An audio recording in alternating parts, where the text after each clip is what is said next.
여기 있다. 여기가 우리의 고향이다. 이곳이 우리다. 우리가 사랑하는 모든 이들, 우리가 알고 있는 모든 사람들, 당신이 들어봤을 모든 사람들, 예전에 있었던 모든 사람들이 이곳에서 삶을 누렸다. 예. 이게 칼 세건이라는 천문학자가 보이저 1호를 우주 탐사를 위해서 보내고 그로부터 한 10수년이 지난 후에 보이저 1호의 카메라를 지구 쪽으로 돌려가지고 지구를 한번 촬영해보자 그랬습니다. 지구에서 61억 킬로미터가 떨어져 있는 우주 망망한 곳에서 카메라를 돌려가지고 지구를 촬영한 사진을 여러분은 지금 보고 있어요. 이 사진을 보고 칼 세건이 우리는 여기가 있다. 우리는 여기가 고향이다. 우주의 먼지 속에 한 점의 먼지처럼 떠있는 저곳이 우리의 고향이다. 이런 얘기를 합니다. 그러면서 이 지구를 귀하게 지켜줄 것을 당부했더랬습니다. 그래서 지구에 참 온 우주에 창백한 푸른 점 하나로 존재하고 있는 저 지구, 그리고 또한 저 지구를 포함하고 있는 온 우주, 이것을 하나님께서 창조하실 때요, 그냥 아무렇게나 창조한 건 아니었습니다. 오늘 여러분과 제가 읽어본 이 본문 말씀은 우주를 창조하신, 지구를 창조하신 여호와 하나님의 귀한 섭리를 우리에게 보여주고 있습니다. 그리고 이 온 우주를 창조하고 그리고서 사람을 창조하실 때는 어떻게 했습니까? 26절을 가만 보면요, 하나님이 이르시되 우리의 형상을 따라라고 해서 우리, 그리고 또한 뭐라고 했냐면요, 우리의 모양대로 사람을 만들고 우리가라고 말하고 있습니다. 이 지구상에 창백한 푸른 점 하나의 인간을 창조하는데 하나님께서는 우리라는 얘기를 하고 있어요. 그 우리라는 뜻이 뭐냐면요, 유대인들의 말하는 특징 중에 뭐냐면 아주 중차대하고 아주 중요한 일을 결정할 때는요, 언제나 우리라는 표현을 썼습니다. 왜냐하면 나 혼자 이런 삶을 결정하는 것이 아니라 우리라는 표현을 쓰면서 중요한 것을 결정했는데, 심지어는 하나님께서 이 온 지구와 또 온 우주를 창조하신 다음에 우리 호모사피엔서 인간을 창조하시고자 할 때는요, 여기에 아주 정말 깊이 심사숙고를 했다는 뜻이 우리 형상을 따라서 우리라고 말하고 있는 겁니다. 그러니까 온 우주 창조를 하셨음에도 불구하고 인간을 창조할 자리에 들어가서는요, 더 많이 심사숙고를 하고 아주 중대한 일을 결정하셨다는 겁니다. 장엄한 결단을 하시고서는 여러분과 저 인간을 창조하셨다는 거예요. 그러니까 인간이라는 조체가 이렇게 훌륭한 존재, 위대한 존재라는 것을 떠나서요, 일단 그것은 접어놓고 났어요, 하나님께서는 여러분과 저를 창조하실 때는 굉장히 심사숙고하시면서 이 귀한 존재로 창조했다는 뜻입니다. 그리고 여기에 우리의 형상이라고 하잖아요, 그죠? 우리의 형상이라고 할 때는 형상, 엘렘이라고 하는데, 이 형상은 뜻이 뭐냐면 바벨론의 왕들은요, 자기들이 신의 형상대로 창조되었기 때문에 다른 백성들과는 다르다고 여겼어요. 고대 중건동의 이집트의 파라오 같으면 해신의 형상을 따라서 창조되었기 때문에 나는 신이고 너희들은 인간이다. 그리고 신과 인간을, 왕과 일반 백성들을 하나님의 형상이 들어있는가 없는가에 따라서 구별이 되었던 겁니다. 그러니까 왕들은 나는 신의 형상이 있기 때문에 존엄한 존재이고 인간 너희들은 그 형상이 없지 않느냐. 그러므로 너희들은 나에게 섬기고 복종해야 된다는 의미가 신의 형상이라는 것 속에 들어있었던 겁니다. 바벨론의 왕들도 그랬어요. 바벨론의 왕들도 왕 자체는 신의 형상이 있기 때문에 나는 신인 존재고 인간들인 너희들은 당연히 나에게 복종하고 순종해야 된다는 그런 사고가 들어있었던 겁니다. 근데 그런 사고 속에서요, 하나님께서 여러분과 저를 창조하실 때, 인간을 창조하실 때 뭐라고 어떻게 창조하셨다고요? 하나님의 형상, 우리의 형상대로 창조했다는 겁니다. 그러니까 여러분과 제가 우리 속에는 신의 형상, 하나님의 형상이 들어있다는 거예요. 이것은요, 엄청난 폭탄 선언입니다. 왕들이 또는 귀족들이 자기들만 신이기 때문에 인간을 통치하고 할 수 있는 능력이 있다고 믿었는데, 그래서 너희와 나 사이에는 질적인 차이가 있다고 생각을 했는데, 또한 그 당시 백성들은 그 왕이야 신의 형상에 들어가 있으니까 우리가 당연히 경배해야 된다고 생각했는데, 그런 것 속에서 하나님의 형상으로 창조했다는 것은요, 인간은 누구나 다 존엄한 존재이다. 인간은 누구나 다 동등하다. 또 심지어는 여자와 남자도 똑같이 동등한 존재라는 것을 지금 선포하고 있는 거예요. 하나님께서 인간을 창조하셨다는 이것은요, 하나님의 형상을 닮아서 우리를 창조하셨다는 것은 이 3000년 전에 4000년 전에 폭탄 선언이었던 거예요. 하나님의 은혜 가운데 누구나 동등하고 누구나 다 존엄한 존재이라는 이런 것을 우리에게 말해주고 있는 겁니다. 그렇기 때문에 하나님은요, 인간을 창조할 때 심사숙고할 수밖에 없었어요. 그래서 그것을 심사숙고할 때 우리라는 용어를 사용해 가지고 심사숙고하고 있는 거예요. 그래서 우리의 형상을 따라서 우리의 모양대로 우리가 사람을 만들고 그들로 바다의 복, 물고기와 하늘의 새와 가축과 온 땅과 땅에 기는 모든 것을 다스리게 하자라고 말하고 있지 않습니까? 그러니까 여러분과 저는요, 하나님께서 만들었을 적에 존엄한 존재로, 소중한 존재로 만들었다는 겁니다. 아멘. 그래서 여러분과 저는요, 우리가 얼마나 소중한 존재인지 스스로 자각할 줄 알아야 됩니다. 아멘. 여러분들이 얼마나 귀한 존재인데요. 또 제가 얼마나 귀한 존재인데요. 그리고 또한 하나님께서는요, 이렇게 귀한 존재로 창조하신 이유가 뭐겠습니까? 뭐 때문에 이 귀한 존재로 창조했겠습니까? 몇 가지 이유가 있어요. 자, 28절 한번 읽어주시겠습니까? 하나님이 그들에게 복을 주시며 하나님이 그들에게 이르시되, 예, 잠시요. 하나님이 그들에게 뭐를 주었다고요? 복을 주었다고 했습니다. 복을 줬어요. 근데 그 하나님께서 첫 번째 주신 복의 내용이 뭘까 궁금하잖아요. 그 복의 내용이 뒤에 계속해서 나옵니다. 계속 읽어주십시오.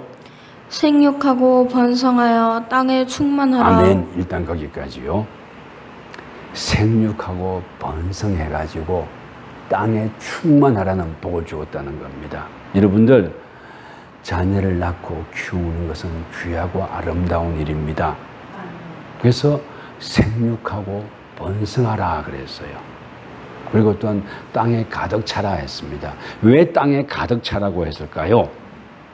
하나님께서 창조하신 이 온 우주와 지구, 여기에 하나님께서 창조하신 인간들이 같이 서로 협동하고 살면서 그 사는 모습 자체로 하나님께서 하나님께 영광 돌리기를 기대했기 때문에 충만하라고 얘기하는 겁니다. 그래서 여러분과 저는요, 이 땅을 살아가면서 하나님께서 주신 은혜의 복, 충만할 복을 받아 누리기를 우리 주저하지 맙시다. 주님을 바라보고 내가 지금 삶이 이렇고 이렇다 할지라도 하나님께서 우리에게 근본적으로 창조하실 때에 복을 주기를 원하셨구나. 또한 우리가 이 땅에 충만해서 살기를 원하셨구나 하는 이런 깨달음을 가지라고 말해 준 겁니다. 그리고 인간 자체가 어느 누구로부터 뭐 통제를 받는다는 그런 것이 아니라 인간 자체로 하나님께서 기뻐하며 창조하신 줄 알고 그리고 충만하기를 원하는 줄 알고 살아가기를 원하셨던 거예요. 그래서 땅에 충만하라 그랬습니다. 근데 그럼 땅에 충만한 방식이 뭔가 하고 질문해 볼 수가 있습니다. 예, 계속 뒤에 부분 한번 읽어 주시겠습니까? 땅을 정복하라. 바다의 물고기와 하늘의 새와 땅에 움직이는 모든 생물을 다스리라 하시니라. 아멘.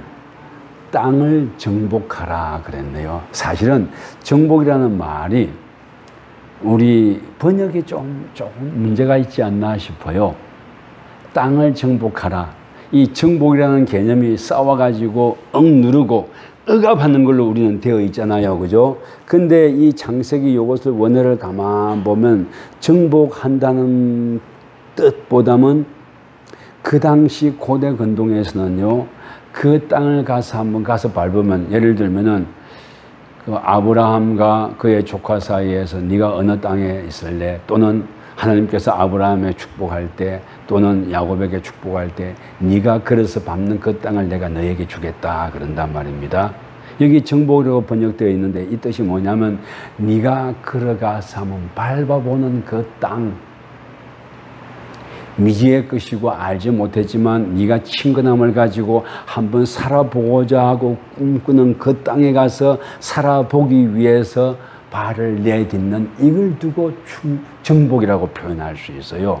그러니까 정복이라 할 때는 내가 그 자녀를 마음대로 그냥 마음대로 파괴하고 내 마음대로 쓰는 것이 아니라 하나님께서 땅을 만들어 놓고 나에게 정복하라고 하는 이 뜻은요, 소중한 줄 알고 그 땅을 어루만지면서 너와 함께 화합하며 살아갈 것으로 정복하라고 이렇게 말씀하시는 거예요.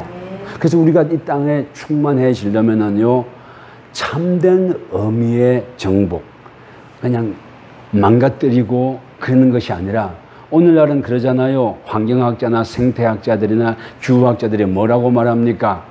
인간이 지나가고 난 자리에는 쓰레기와 사막만 남는다고 그래요. 왜 그렇습니까? 탐욕스럽게 지구를 사용하기 때문에 그래요. 호모사피엔스가 이 지구상에 살면서요, 그 모든 생태계의 제일 꼭대기에 있으면서 지구의 모든 자원을 얼마나 착취하는지 모릅니다. 근데 이 착취하는 것과 정복하라고 되어 있는 땅을 밟는다는 것은 의미가 달라요. 땅을 밟는다는 것은요, 그것이 소중한 줄 알고 관리한다는 뜻이 거기에 들어 있습니다. 그래서 땅을 정복하라고 우리에게 이 땅에 충만할 수 있는 방법을 가르쳐 주는 겁니다. 그리고 또한 뒤에 계속 보면은요, 바다의 물고기와 하늘의 새와 땅에 움직이는 모든 생물을 다스리라고 했는데요. 뭐라고 했습니까? 근데 이 바다의 물고기와 하늘의 새와 땅의 모든 움직이는 생물이 28절 앞에 보면은요, 그들이 우리 인간에게는 복인 거예요. 보십시오. 하나님이 그들에게 복을 주시며 하나님이 그들에게 이르시되 생육하고 번성하며 땅에 충만하라, 땅에 정복하라 해놓고는요, 뭘 주었습니까? 충만하고 또 잘 밟고 살게 하려고 뭘 주었다고요? 바다의 물고기, 하늘의 새와 땅에 움직이는 모든 생물을 주었다고 그랬어요. 그럼 주면서 다스리라고 했습니다. 그러니까 우리는요, 이 땅, 새와 모든 생물, 물고기 이런 것들이요, 우리가 충만하게 복을 받고 살아가게 할 수 있도록 하나님께서 베푸신 복들 중에 하나라는 겁니다. 그렇기 때문에 이 물고기와 새와 동물들을 우리가 함부로 해서는 아니 되는 겁니다. 그건 식물들도 마찬가지예요.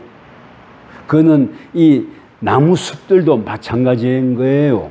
그것들은 하나님께서 창조하신 존재이기 때문에요. 우리가 마음대로 함부로 할 수 있는 것 아닙니다. 하나님께서 당신께서 당신의 권리를 우리 인생에게 주셨거든요. 인생에 주시면서 위임해 주신 거예요. 그렇기 때문에 하나님께서 이 지구촌을 온 우주를 창조하시면서 창조하시고 첫째 날이 지나갈 때마다 둘째 날이 지나갈 때마다 셋째 날이 지나갈 때마다 후렴처럼 하신 말씀이 있잖아요. 뭐라고 말했습니까? 보시기에 아름다웠더라 그랬습니다. 보시기에 아름다웠더라. 보시기에 아름다웠더라 했던 이 지구촌에 살아가는 모든 생물들과 숲들과 나무들과 물들과 바다들을 너도 아름답게 관리하라는 것이 이 말씀 속에 들어있는 겁니다. 다스리라고 한 말씀 속에는요. 그러니까 그건 우리가 함부로 착취하거나 마음대로 써서 되는 일이 아닌 거예요. 착취하거나 마음대로 쓰니까 올해 정말 더웠죠. 기후 재난이 일어난다고 그래요. 그것이 이 지구와 이 지구를 우리 인간이 너무나 함부로 사용했기 때문에 주어진 일종의 벌이라고 생각하기도 합니다. 그래서 인간들이 어떻게 합니까? 좀 생각이 있고 한 사람들은요, 이 CO2, 지금은요, 국제적으로도 한 나라의 산업을 일구어 갈 때 CO2, 이산화탄소를 적게 발생하고 그것을 적게 거두는 것으로 생산한 공산물이 아니면은 수출할 수 없도록 지금 규제를 하고 있습니다. 왜냐하면 인간이 살아간다고 예를 들면은요, 그 아프리카의 아마존의 그 우림, 열대 우림, 그것이 인간이 살기 좋게 바꾼다고 다 베어버렸지 않습니까? 베어버리고 나서 어떤 걸 깨닫습니까? 인간들이. 저 열대 우림이 지구의 허파였는데 우리가 우리 인간의 짧은 욕심으로 열대 우림을 다 베어내고 개발을 했더니 우리에게 기후재난이 오고 이 지역에 재앙이 닥치는 걸 알았습니다. 그래서 지금은 어떻게 합니까? 그 열대 우림을 다시 회복하려고 얼마나 노력하는지 모릅니다. 울산도 그래요. 울산에 다른 데서 관광 오는 유명한 관광지가 있습니다. 태화강의 생태 숲인 그 태화강의 그 공원이 아주 한국만이 아니라 국제적으로도 유명해요. 순천만만큼이나 태화강의 그 인공정원도 유명한데요. 거기에 특별히 태화강에 심리대밭이 있습니다. 그 심리대밭은요, 밭주인들이 거기에 자꾸 딴 걸 하려고 베어내고 해서 자꾸 대밭이 줄어든다고 그래요. 근데 지금 울산시에서는 저 대밭이 더 줄어들어서는 안 되겠구나. 저 대밭이 그래도 울산의 허파 역할을 하고 저 대밭 때문에 거기에 많은 새들이 날아오고 하니까 잘라내서는 안 되겠구나 하고요. 지금 그 대밭을 다시 조성하는 중에 있습니다. 그러니까요, 그 대밭 때문에 여러분들 겨울이 시작되면은요, 울산에 까마귀가 엄청 날아옵니다.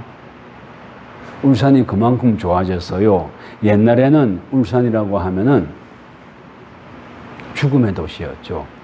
제가 대학 다니고 그럴 때 울산에 온산공단에 이따이 병이 있고 막 모기떼가 때로 창궐 해가지고 울산에 가면 살 수 없는 그런 곳으로 이해가 됐더랬습니다. 근데 울산이 광역시가 되면서 태화강도 다시 수질을 잘 보존하기 위해서 일도 많이 하고 또 숲이나 심리대밭도 다시 조성하고 하면서요. 지금 까마귀가 겨울이 시작되면 날아오는데 그것이 관광 명소가 되었습니다. 사진 찍는 사람들은요, 까마귀가 날아오는 걸 보려고 엄청 모여옵니다. 근데 까마귀가 많이 오니까 사실 불편한 점도 많긴 해요. 왜냐면은 똥도 엄청 싸고 거기에 그 까마귀 때문에 힘든 것도 많아요. 근데 참 고맙게도 울산 시민들이 말입니다. 까마귀하고 우리도 공존해야 하지 않겠느냐. 인간만 잘 먹고 잘 살겠다고 해서는 아니 되지 않느냐 하는 이런 생각들을 가지고 까마귀와 공존할 수 있는 방법들을 찾아 나가고 있어요. 그리고 또 연어가 돌아오지 않습니까? 여러분들 태화강에 연어가 돌아옵니다. 고맙게도요. 그게 우리 인간만이 모든 것을 물을 개발하고 뭐 공장을 만들어가지고 폐수 원료도 괜찮은 것이 아니라 인간만이 사는 것이 아니라 자연과 함께 살아야 한다는 그런 깨달음이 있기 때문에요. 그 자연을 환경을 관리하는 거예요. 근데 그런 관리하는 것이 역부족일지도 몰라요. 이번처럼 기후 이런 것이 생기고 하면 몽고나 중국에 엄청난 사막이 늘어나고 하는 걸 보면 거기서 우리 봄마다 엄청난 황사가 날아오지 않습니까? 근데 그런 황사가 날아오는 거에 대해서도 뭐 자연이 그러니 어쩔 수 없지가 아니어도 그것이 다 사실은 사막화되는 것이 인간 때문이었거든요. 그래서 거기에도 우리가 나무를 심어보자. 20여 년 전부터 교회들이요, 큰 교회들이 참 그 고마운데 지금도 하는지 모르겠는데요. 몽고에 우리 나무 심어보자. 또 기업들도 그 나무를 한번 심어보자 해가지고요. 그 사막이 지금 숲으로 변하고 있는 장면들이 많이 있습니다. 참 고마운 일이죠. 그게 뭡니까? 다스리라 했지 않습니까? 새와 땅에 움직이는 모든 생물을 다스리라고 했지 않습니까? 다스린다는 것 속에 들어있는 거예요. 올바로 돌보고 인간들만 살겠다고 그냥 석탄을 캐내고 갱도를 20km, 30km 팍 내려가가지고 그것을 오염시키고 그러는 것이 아니라 비록 우리가 몰랐을 때는 오염시켰다 할지라도 이제 하나님께서 창조하신 뜻으로 돌아가가지고 정말 올바로 관리하고 올바로 다스리는 것이 하나님께서 우리에게 주신 임무구나 하는 걸 깨닫고 돌아보기 시작하는 것이 우리에게 주어진 일임을 깨달아야 한다는 겁니다. 다스리라고 했지 않습니까? 하나님께서 기뻐하신 그 자연을, 하나님께서 기뻐하신 그 지구촌을, 또한 참 아까 우리 초창기에 처음에 우리 사진을 봤는데 창백하고 작은 푸른 별이라고 했습니다. 우주의 눈으로 보면 이 창백하고 작은 별일 거예요, 지구촌이. 그럼에도 불구하고 그 작고 보잘것 없음에도 불구하고 하나님께서 보시기에 기뻐하고 좋아했다는 겁니다. 왜? 하나님께서 창조하신 이 온 우주와 또 그곳에 생명이 있게 한 지구가 하나님께서는 소중했기 때문에, 귀했기 때문에 보고 기뻐했다는 겁니다. 여러분과 저도 이 땅을 살아가면서 오늘 이 얘기가 뭐 우리하고 뭐 그리 중요한 거라고 좀 그저걸 설교하고 있나 싶을 수도 있습니다. 아닙니다. 이거 굉장히 소중한 겁니다. 우리 때는 그럭저럭 살아갈 수 있어요. 어렵고 힘들어도. 그러나 우리의 후손과 100년 후를, 1000년 후를 내다봐야 할 거 아닙니까? 우리 후손들에게 어떤 땅을 물려줄 것인지, 우리 후손들에게 어떠한 물을 물려줄 것인지. 지금 강릉 같으면은요, 그게 관심 없이 살다가 지금 강릉 엄청나게 어려운 형편에 접해 있습니다. 하나님께 주신 물이고, 하나님께 주신 개천이고, 개울이고, 그런데 그것을 올바로 관리하지 못했기 때문에 막 엄청나게 어려움을 겪고 있어요. 그 옆에 있는 속초는 또 형편이 다릅니다. 조금 더 관리하고 잘해가지고요. 지금 이 더운 여름임에도 불구하고 여름 되면은 워터밤 축제할 때 무청 쏘가는 축제를 속초는 하더라고요. 똑같이 어려움에도 불구하고 관리를 했기 때문에, 잘 다스렸기 때문에. 그래서 우리도요, 이 지구촌을 또 내가 살아가는 삶 현장을 잘 다스려야 할 의무가 있습니다. 왜?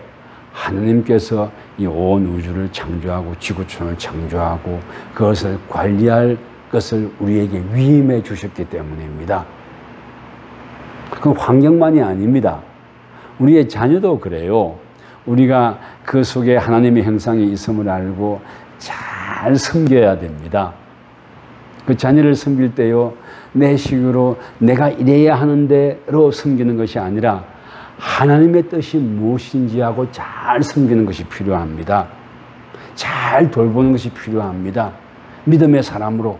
지금은 당장 되지 아니한다 할지라도, 지금은 당장 말을 듣지 아니한다 할지라도 기도하며 긴 호흡을 가지고 자녀를 키우는 게 우리에게 필요합니다. 또 하나님은 참 귀하신 분이고 고마우신 분인데, 그런 자녀들도요, 긴 호흡을 가지고 긴 눈으로 가지고 키우면은요, 하나님께서 내가 기대했던 것보다도 더 귀하게 키워주시는 분입니다. 내 속에 있는 내 자녀니까 내 거다가 아닙니다. 그것은 하나님의 것이에요. 그러니까 여러분들 알아야 됩니다.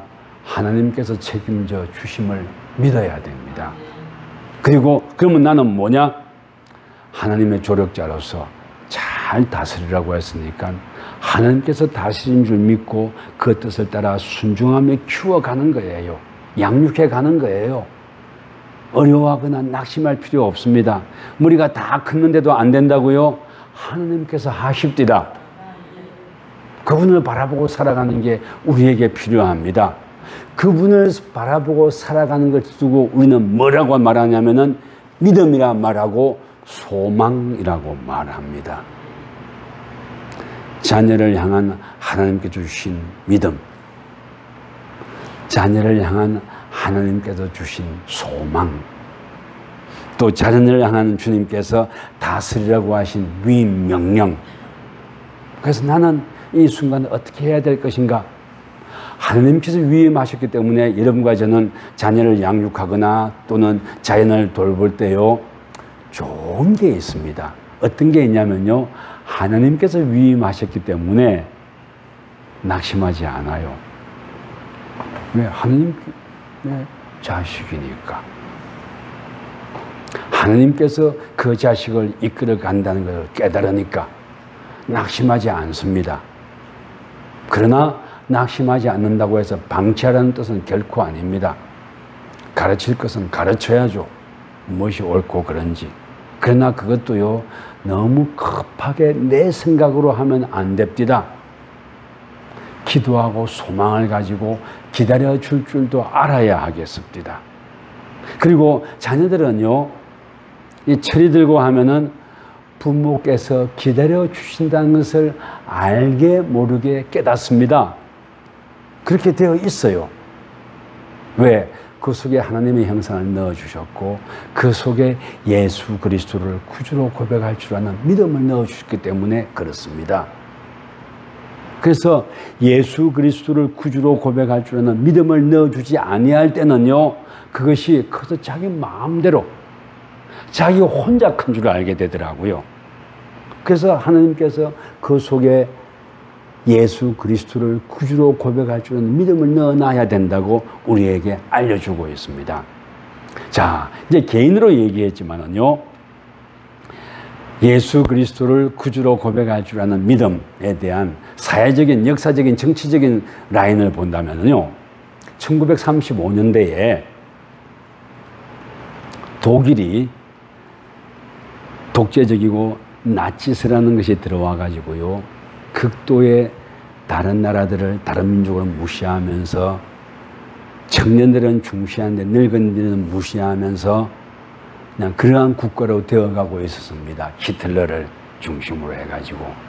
그럴 때 칼 바르트라는 신학자가 나타나가지고, 칼 바르트는 그 당시 독일의 루트교 목사들은요, 히틀러가 다 메시아라고 그랬어요. 그래서 독일을 구하고 할 거라고 그랬어요. 그런데 그때 칼 바르트라는 신학자가 아니다. 히틀러는 메시아가 아니다. 인간은 저마다 속에 하나님의 형상에 들어있기 때문에 이승과 모든 것으로 그런 것을 깨달을 수 있다고 신학자들은 주장했는데 그렇지 않다. 하나님의 형상대로 따라서 하나님의 뜻을 깨달으려면 그 속에 예수 그리스도의 복음이 들어가야 된다.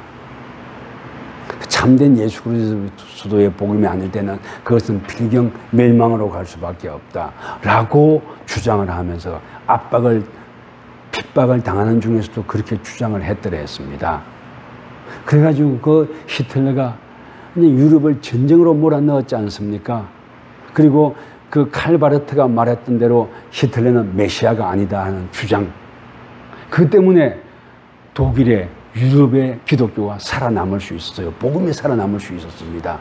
그게 한국에도 마찬가지입니다. 전두환이가 메시아다, 여호수아다, 또는 윤모가 메시아다, 여호수아다고 외치는 이런 자들이 있었습니다. 그건 옳지 않아요.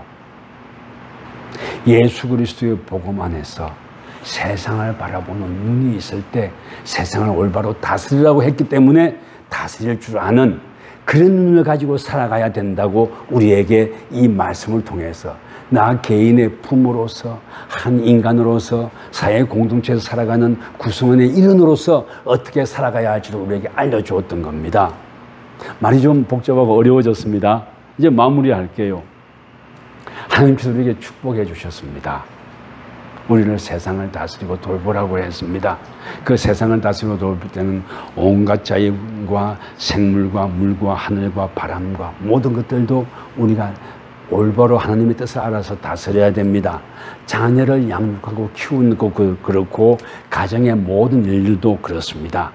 직장의 모든 일들도 주님의 은혜를 따라서 보살피고 다스리고 돌봐야 됩니다. 근데 그것을 돌볼 때 예수 그리스도를 구주로 고백하는 참된 믿음이 없이는 그것이 멸망의 길로 가더라고요.